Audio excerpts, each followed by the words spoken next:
Hello, guys, and welcome back to another episode of Crooked Illness. Today, we are going to be talking about PTSD and many other things related to this and my guest story. Joining me today is Brent Magnussen. He is a best-selling American author, professional speaker, and a former U.S Army Combat Engineer. Brent sits on the board of the Resilient Warrior Foundation, a nonprofit organization that serves U.S. veterans and first responders who suffer from post-traumatic stress disorder acquired during their service. RWF provides scholarships to veterans and first responders with PTSD to study the art of Brazilian Jiu Jitsu in the academy of their choice. Brent is here with me today to talk about something that helped him and so many others with PTSD. Jiu-Jitsu. We will also hear some of Brent's story along with the benefits Jiu-Jitsu has done for him. So without further ado, I welcome Brent to the podcast. Yeah, what's up, Paris? Good to be What's with you. up? Good to be with you as well. So excited to have you on today, hear a little bit about your background, your story, and how what we're going to be getting into has helped you today. So, if you could just let us know, a little bit about yourself and your story. Yeah, so Brent Magnussen, I'm the author of the book Roger Up. I grew up in the suburbs of Chicago and grew up very athletic, got into martial arts and soccer at a very young age, started wrestling in fifth grade. And after sports didn't take me to the professional level that most kids and most young athletes want, I always knew the military, specifically the Army, was going to be a backup plan. Most of the men in my family have served. So I knew that was probably going to happen, and so I enlisted in '96 as a combat engineer, and got to serve with a bunch of amazing people. Got to deploy to some interesting places, and see some amazing things and some terrible things, and everything in between. And after the Army, I did a little more work with the government, and then kind of went off on my own. Became entrepreneurial, and recently started writing the last 3 or 4 years, put the book out this year. And in addition to that, I go out and speak professionally. And I'm obsessed with meatballs too. Awesome. Love Yeah. that. Love that. That's always great. I was excited to connect with you to hear about, the story and your background with, the work you've done in the military, and along with that, your entrepreneurial stuff as well. But also, one of the biggest things that stuck with me last time we talked was when you got into jiu-jitsu, and, how that whole process was for you, what it was like, what your thoughts were going into that, the benefits you got out of it. Cause I was really interested, because I know for myself, I don't know a lot about it. I pretty much know nothing about it. So to talk with you and really hear how that was something for you that was helpful for you with dealing with PTSD, that was really interesting to me. So, can you tell me a little bit about, what was that like, when you first started doing jiu-jitsu? Yeah. So I'll tell you this: you and I are new friends. We had one 45-minute phone call, but I promise you, you will be fully educated on Brazilian Jiu-Jitsu, and there's probably a 90% chance you're going to start training in the next week. And I'll keep in touch with you. I know you're in Arizona. There's some amazing jiu-jitsu in Arizona, and we can connect after this and get you going. You're Awesome. young, and jiu-jitsu is okay. So for your listening audience, I'll give a very brief intro or bio, if you will, on what Brazilian Jiu-Jitsu is, and then I'll talk a little bit about how it's affected me, what we're doing with RWF, and if I get too long-winded, please just give me a sign to shut up. Awesome. No problem. So the shirt I'm wearing, it came out of the closet. It's the Gracie family. So the Gracie family essentially started Brazilian Jiu-Jitsu in the very early 1920s. A Japanese man came over to Brazil, and he brought with him, even though he was there more in a political capacity, he brought with him his Japanese Jiu-Jitsu. It was very heavy, based in judo. And the Gracie family was taught this art. Now, these Gracies were smaller men in stature, maybe 5'6", 140 pounds. So they couldn't really execute this martial art from Japan that relied more heavily on strength and brute and brawn and athleticism. So they decided, the brothers of Elio and Carlos decided to dedicate their lives to making this martial art applicable to the smaller person in the event they're attacked by a larger person.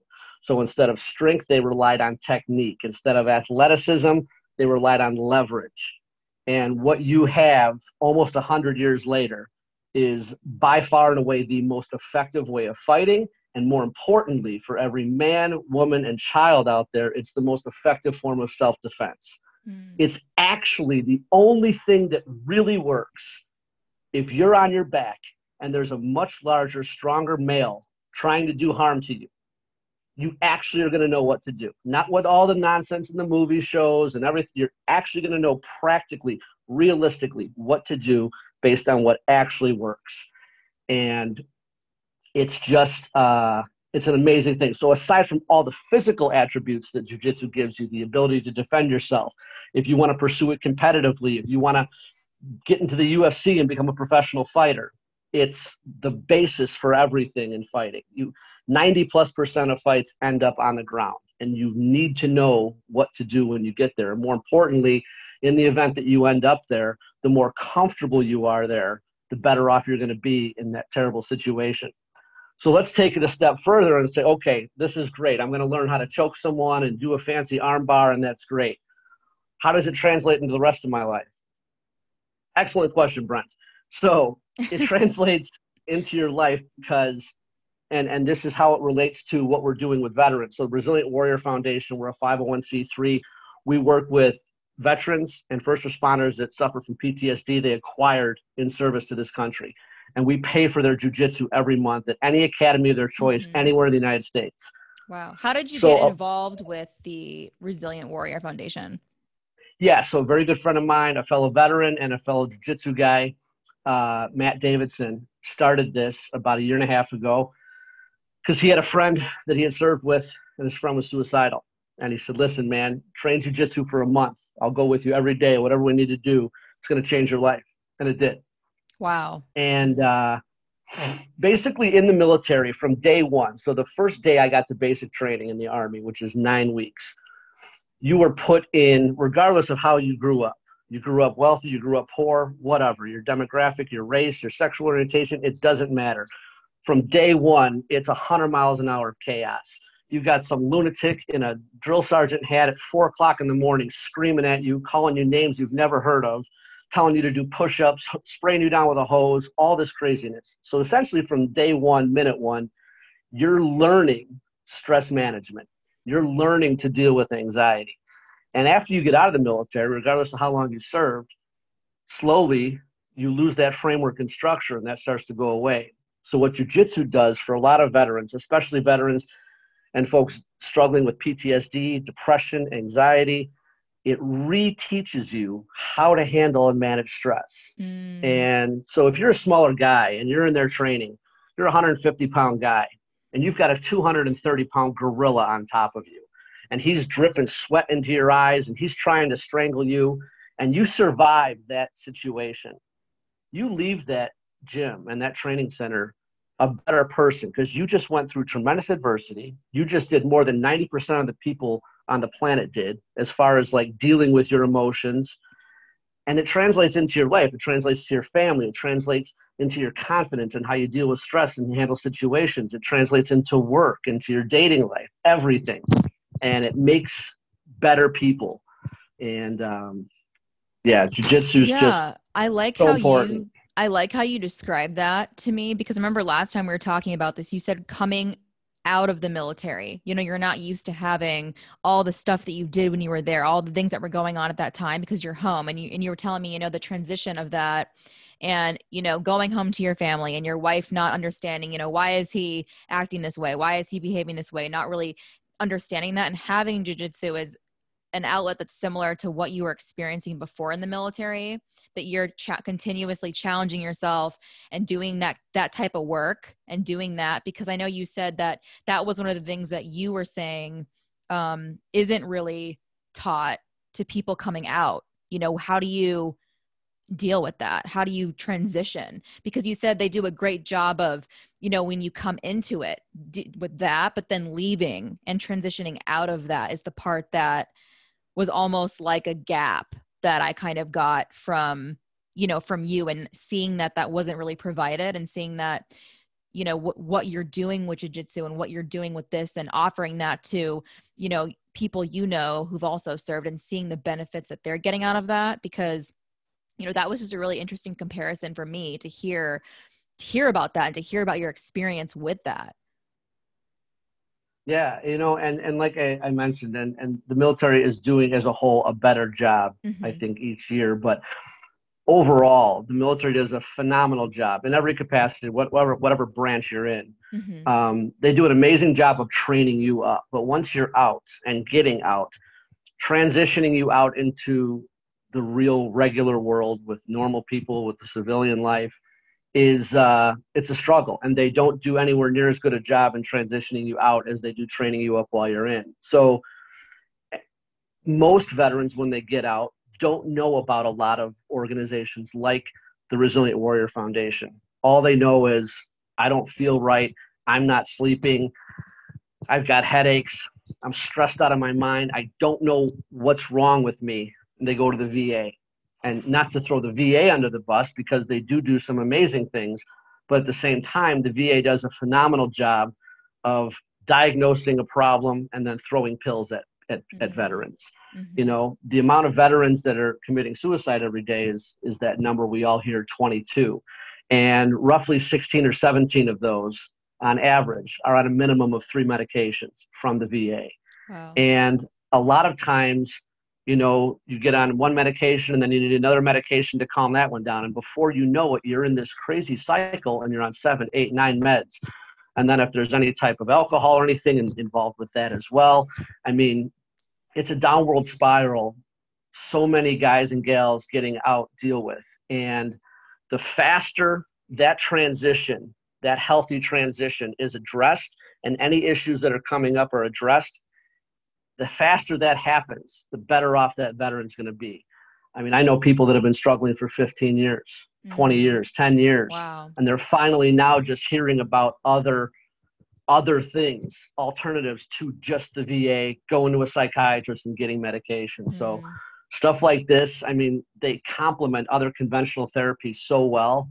And jiu-jitsu's just, it's an amazing, amazing thing. And as a female yourself, being a young female, you're attractive, and plenty of guys are going to want to talk to you and get your phone Thank you. number and all that. But I mean, it's, I never really had that growing up. I never really had that.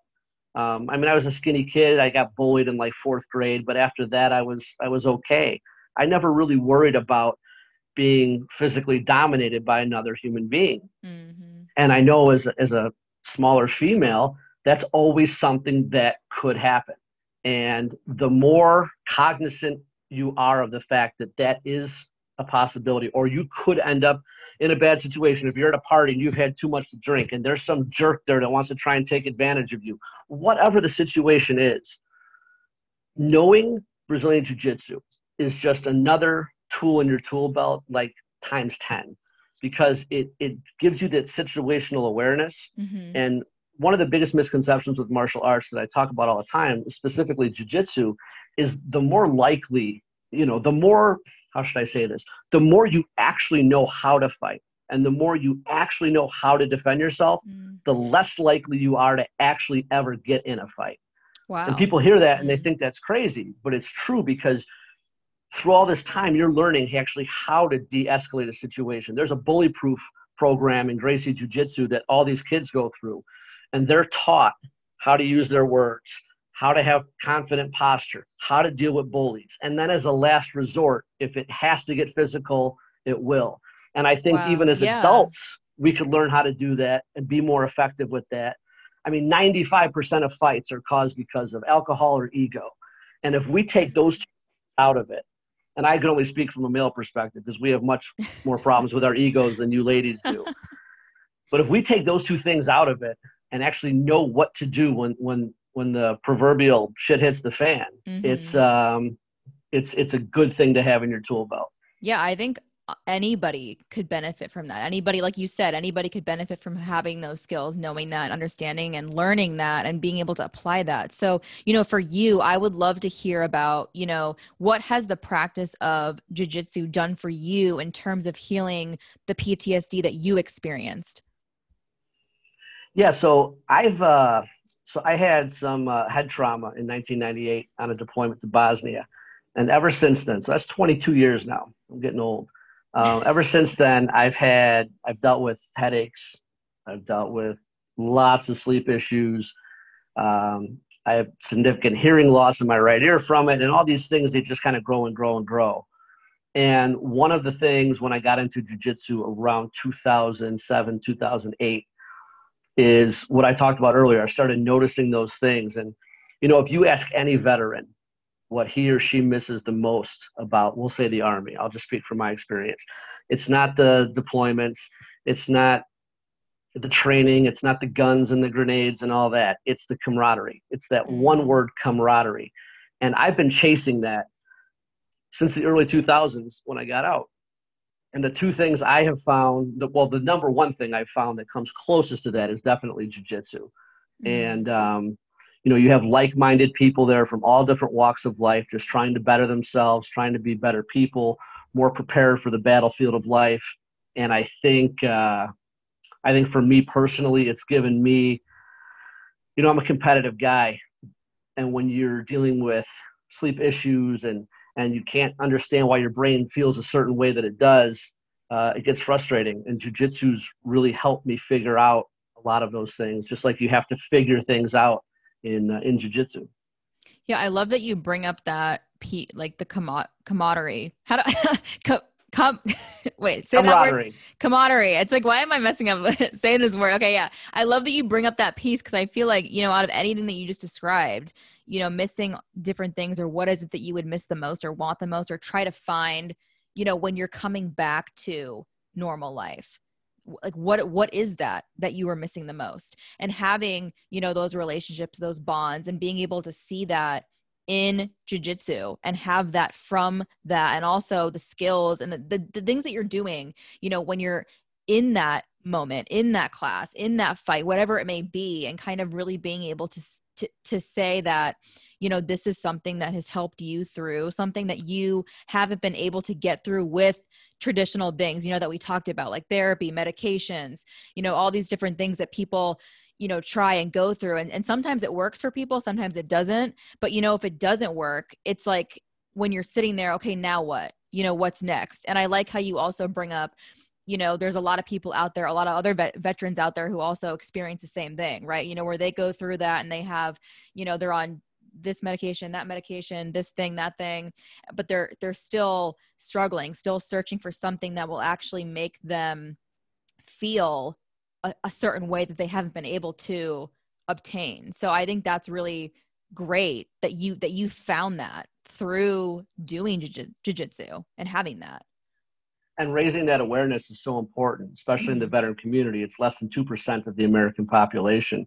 So, for me, I'll just say two things. So there's a big stigma in the veteran community, and that is one of the hardest things to do is ask for help, especially if you're in a combat unit or you were in a combat unit and you're deploying a lot. You're constantly told, like, it doesn't really matter what it is. Rub some dirt on it and move on. We have a mission to complete. And, when you get that ingrained in you, especially if you're in a combat unit, the two words you don't want to hear are non-deployable, which means you can't deploy. You can't go do your job. And, when you hear those, it's devastating. And I think there are so many veterans and so many that I've met that wait 2, 5, 10 plus years to ask for help. And it doesn't need to take that long. Listen, I got my bell rung really, really bad for the first time in 1998 in flipping Bosnia.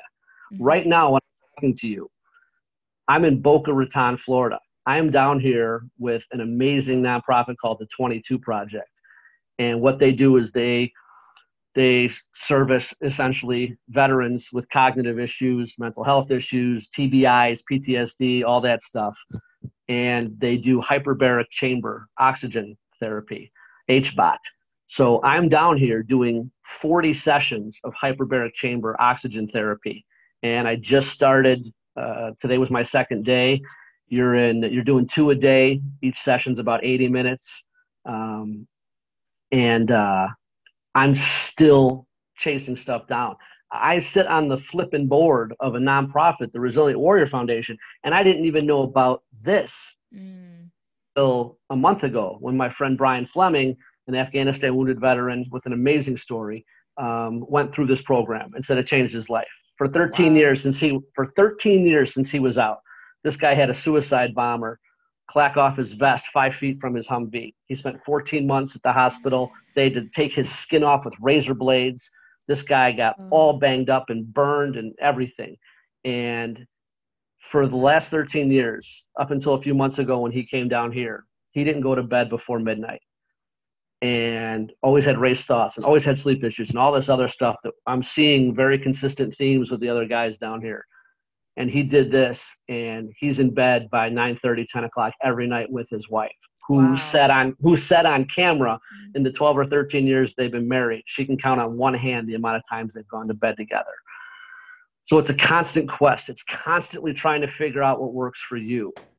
And by making veterans and first responders aware of the fact that there are alternatives, you just, we as humans, we all have our traumas. We all have our bullshit we gotta deal with. We've all got stuff in the basement that we need to eventually open up those boxes and deal with them. And a lot of them are scary. Some of them are terrifying. And whether you endured a severe car accident or sexual trauma, or you were molested as a kid, or you have PTSD from combat in the military, or whatever your trauma is, it's all the same. PTSD or PTS, I leave the disorder off. PTS, it doesn't care if you're 25 or 50. It doesn't care if you're black, Chinese. It doesn't care if you're gay. It doesn't care if you're young or old. It does not discriminate. PTS is nasty. It is an equal opportunity hater. And it's how aggressive you get in combating that, and how aggressive you get with, okay, you know what? This is something that I'm going to have to deal with the rest of my life. I'm going to take it head on because I'm not going to let it own me. I'm going to wake up every day. I'm going to fight that dragon. And even if I lose, I'm going to get up tomorrow and I'm going to go back to fighting again. And I really appreciate folks like you that have, podcasts like this, because all it takes is one guy or gal that's dealing with PTSD. And it may not even be a veteran. It may be, like I said, someone who suffered sexual trauma or a horrific car accident or whatever it is. This is going to inspire them to say, hey, you know what? Maybe before I go the Xanax and the Vicodin and the Adderall and the blah, blah, blah, blah, blah route, and before I drink myself into alcoholism, and before I end up going from Vicodins to heroin and all these crazy stories we hear about all the time in the civilian and the veteran world, maybe for my pain, I'll try going to a chiropractor first, because they're not going to want to do surgery on me after 1 or 2 visits. Maybe instead of going to a psychiatrist, I'll talk to a social worker or a psychologist that can't prescribe medication and doesn't want to talk about medication. They actually want to talk about stuff. Maybe I'll look into hyperbaric chamber oxygen therapy. Maybe I'll look into Brazilian Jiu Jitsu. Maybe I'll do all these different things. So, I know I got long-winded, Paris, but no, I love it. I love it. Yeah. This shit is so important to me. And it's just, like, there's so many people out there that I meet when I go out and speak, or that have emailed me or messaged me from the book, that have nothing to do with the military. They were never in the military. No one in their family was ever in the military, but something in there sparked something like, you know what? I do deal with this stuff. And I don't know why I think a certain way. I don't know why I can't sleep. I don't know why. So it's so important that people like you are doing this. Yeah. Well, thank you. No, I think it is so important. And I appreciate, your enthusiasm and you getting into this and describing all this, because I feel like it is so important to do what you're doing, which is raising awareness that there are different options out there, because I feel like so many people, and also you bring up that point too of, when you're a veteran, there's this stigma of not asking for help and not wanting to talk about things that are hurting you or making you feel like you can't do your job or you can't do a lot of things because you're just taught that way, told that way.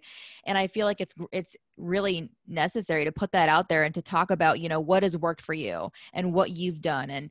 And even if you aren't in the military, even if you aren't a veteran, even if, you know, like you brought up those examples of people who had car accidents, sexual trauma, whatever it is that you experience that has caused you to have, you know, these experiences, these traumas, these PTSDs, and being able to go through, you know, and look at different things that you could try. And I think it's great to put that out there because maybe people listening never knew about this. You know, they're like, oh, I never knew that I could try jiu-jitsu. I never knew about hyperbaric. I never knew what that was. I never knew what this was. And now they can go out and check it out and look into it and, you know, hear from you that it worked for you and, you know, and what it's done for people, you know, and friends of yours as well. So I feel like that's, you know, great to keep putting that out there, to keep spreading that awareness. But yeah, I mean, I'd also really love to hear from you about, you know, how do you compare your experience with practicing jiu-jitsu with what it has done for your PTSD compared to taking medications or other forms of therapy or treatment that you've tried? The medications nearly killed me, probably cost me at least 2 relationships with quality women, made me distant. The medications made me antisocial. I'm a very social guy. I'm sure my family, you know, lost a lot of sleep wondering what the hell is wrong with Brent. You know, like why do I see this guy and he's a young, you know, athletic guy and he's got bags under his eyes because he hasn't slept for 3 days. What's going on here? And that medication, all it is at the end of the day, and I'm not saying that it doesn't work for anyone, but it's, for me, it was basically a Band-Aid on a gaping chest wound. And that's only going to stick for so long. And I was fortunate to have really strong people around me. And I just need to segue to one thing because it's so important. It's probably the number 2 thing I get feedback from in the book. People emailing me, people DMing me, messaging me, Facebook messages. I get so much stuff about this.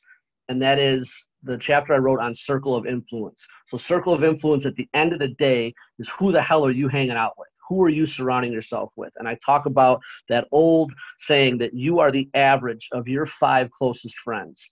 So at the end of the day, if you're hanging out with 5 knuckleheads, you're going to be number 6 very soon. If you're hanging out with 5 broke people, it's only a matter of time till you're number 6. If you're hanging out with 5 alcoholics, only a matter of time till you're number 6. But if you're hanging out with 5 winners, if you're hanging out with 5 people that 1,000% want to see you succeed, if you're hanging out with 5 people that every day get up and hold themselves accountable and then want to hold you accountable, that's where all this comes into play. And one of the best places to find that is in jiu-jitsu.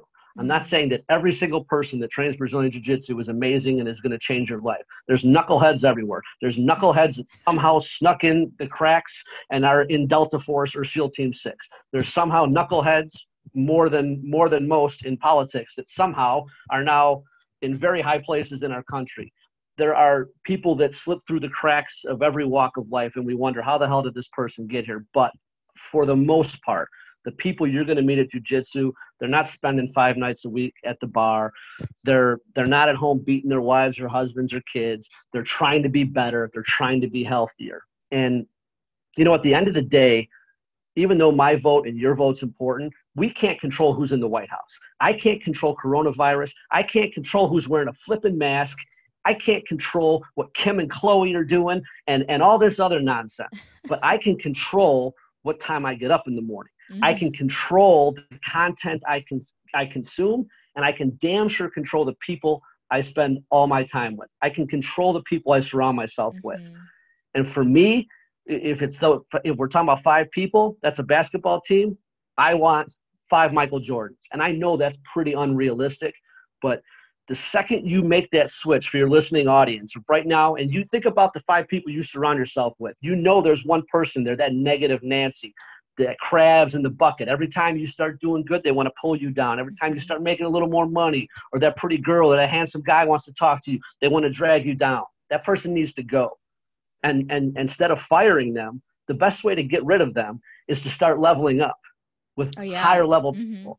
And the more you do that, it forces them to make a choice. Do I want to level up myself, or am I just going to go about my negative ways? So focusing on who you surround yourself with is so important. It's changed my life, and it's changed so many people's lives. Like, I get these crazy, I wish I could pull some up. I get these crazy emails like, hey, what's up, man?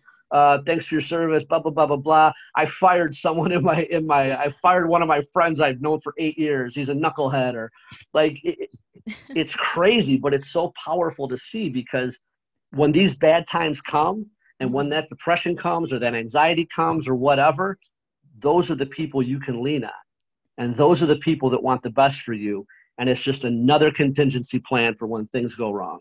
Oh yeah, 100%. You know, talking about, you know, that core group of people that you're surrounding yourself with, associating with every single day, interactions with, and all, you know, focusing on that, and then really realizing that, you know, for you, doing jiu-jitsu has brought you that, and along with the many other things. So for you, I want to ask you this. So what advice would you offer someone who is on the fence about trying to jiu-jitsu to see if it will help them with their PTSD? I would say respectfully, if you don't at least go give it a try, then I don't have a whole ton of sympathy for you. And at the end of the day, that's rough talk, but knowing you've got a guy right here, I'm screaming at you like Mussolini from the flipping balcony, that jiu-jitsu is literally, I remember a couple years ago, my nephew Carter, he was like 7 at the time. And he didn't see me the first, you know, being away. He didn't see me the first couple of years of his life, more than once or twice a year. And I remember he asked me, he's like, Uncle B, do you have any superpowers? Now, that's a normal question for a 7-year-old, especially one that's really into Thor. And I looked at him, and I promised him when he was really little that I would never lie to him. And I looked at him, I said, yes, I do. I have Brazilian Jiu Jitsu.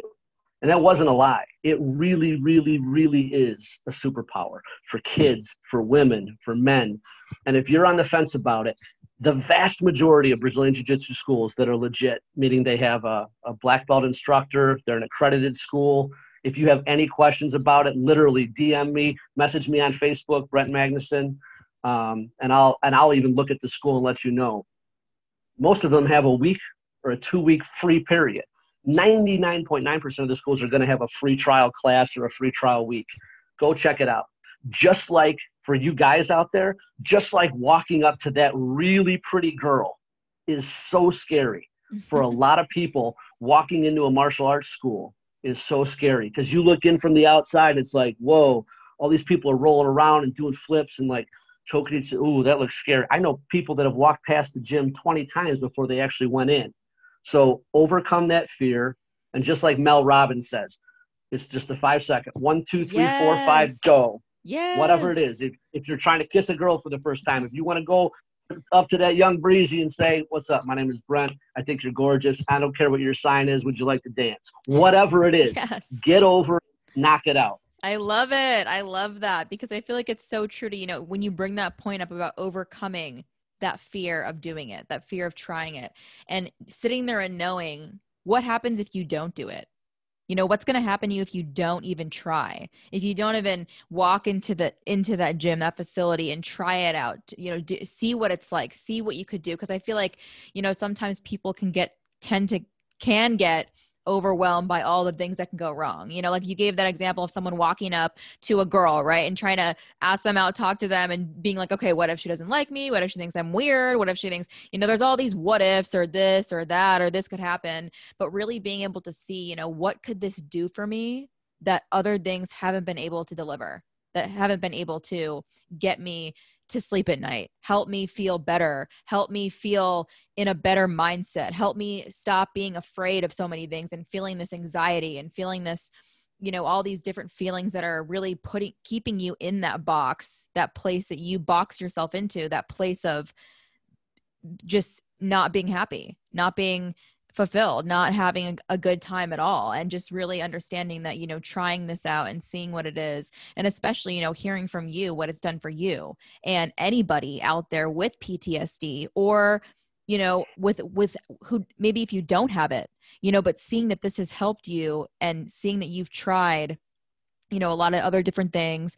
And also, I love that you also bring up the point of, medication isn't all bad. It works for some people, doesn't work for everybody, doesn't work for everyone. But the people who it doesn't work for, they have the alternatives that you brought up that they could access and learn about and try. And that's what was really excited about, when we connected and you told me about the Resilient Warrior Foundation and how, they support veterans in doing this Brazilian Jiu Jitsu training and providing that as an outlet for somebody who feels like they don't want to reach out. They don't want to talk about what's going on with them. They feel, in a sense, almost hopeless or stuck or whatever it is. So I think that's amazing that, that you agreed to talk to me and have this conversation and really put this out there and continue to spread awareness about this. 'Cause, it's great. So yeah. Oh, it's important stuff. And for your listening audience right now, if you're watching this video, whenever it is, 10 o'clock at night, 2 o'clock in the morning, I just want to talk to you, the veteran, real quick. So first off, I genuinely thank you for your service to this amazing country. Number two, I don't care if you served 2 years, 10 years, 20 years. I don't care what branch you were in. I don't care what your MOS was. If you had trauma, if you are I'm going to speak a little Army here, Paris. Okay. If you are service connected, if you have a service connected disability and you have been diagnosed with PTSD, reach out to us, resilientwarriorfoundation.org. Reach out to us, and we're going to see what we can do to help you out. It's a very painless process. I'm going to probably call you, even though I'm slammed with a lot of things right now. While we're still growing, I'm probably going to call you. We're going to talk shop for a few minutes. You're going to send us a copy of your GD-214, which is your discharge papers. You're going to send me a copy of your service connection with your PTSD info, and we're going to get you going. We're going to contact the jiu-jitsu school. You're going to go do a free week or a free couple classes, and you're going to start your journey. And I promise you, and this is something I'm more passionate about than really anything else in my life. If you're a veteran and you're struggling, ask for flipping help. It's okay. No one's going to judge you. Ask for help, because this stuff will change your life. I promise you. Wow. I love that. Love that. Love that message. And, love this whole conversation and just getting to, connect with you, talk with you, hear about this and hear about the foundation, the work that you're doing, a little bit about your story, your experiences, and kind of, really how jiu-jitsu has helped you with PTSD and how it can help other people as well. So, I just want to say thank you to you, Brent, for, making the time out of your schedule to come on here and do this with me and chat. And it's been great. I loved, connecting with you. I'm excited to put this episode out so everyone can get, the value from this and hear your message. So yeah. So thank you. Yeah. Thank you so much too. And it's awesome again that you're doing this. Kudos to you. Podcasting is a cool thing right now, and it's popular and it's necessary, but there's a lot of BS out there. There's a lot of fluff, and it's cool. You're young, you're doing your thing. It's the real deal, and I genuinely appreciate you. Thanks to your listening audience and anyone that's watching this video. I hope you got some value out of this, and if you need to contact me, I'm Brent Magnussen on Facebook.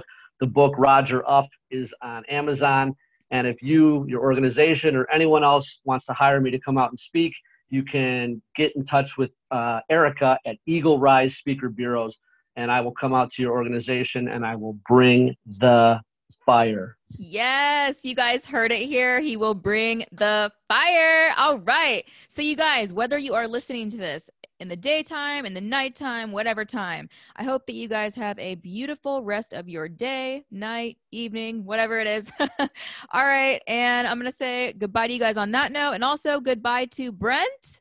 Bye, Brent. All right. Thank you so much. Yes.